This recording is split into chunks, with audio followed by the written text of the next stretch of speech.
پیسے کے نشے میں دھت ایاز میمن موتی والا پولیس کی گرفت میں۔ پولیس اور رینجرز کی مشترکہ کارروائی۔ سوشل میڈیا کو ہتھیار بنا کر لوگوں سے بھتے وصول کرنے والا ایاز میمن موتی والا گرفتار۔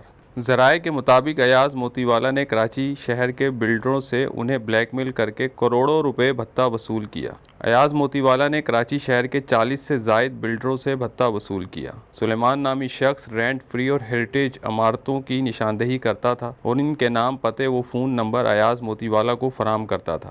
ایاز موتی والا نے تفتیش کاروں کو دوران تفتیش انکشاف کیا کہ اس نے بلڈر حضرات سے بھتے کی مد میں وصول کی جانے والی کروڑوں میں ہے۔ ایاز موتی والا نے تفتیش کاروں کو دوران تفتیش انکشاف کیا کہ اس نے بلڈر حضرات سے بھتے کی مد میں جو رقم وصول کی وہ کروڑوں میں ہے۔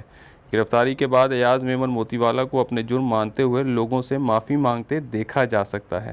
ملزم کو آج انسداد دہشت گردی کی عدالت میں پیش کیا گیا، جہاں عدالت نے مزید تفتیش کے لیے ملزم کو 11 اپریل تک جسمانی ریمانڈ پر پولیس کے حوالے کر دیا، جبکہ دوسری جانب جنرل سیکرٹری کراچی معراج قریشی نے کراچی تاجر الائنس کو تحلیل کر دیا ہے۔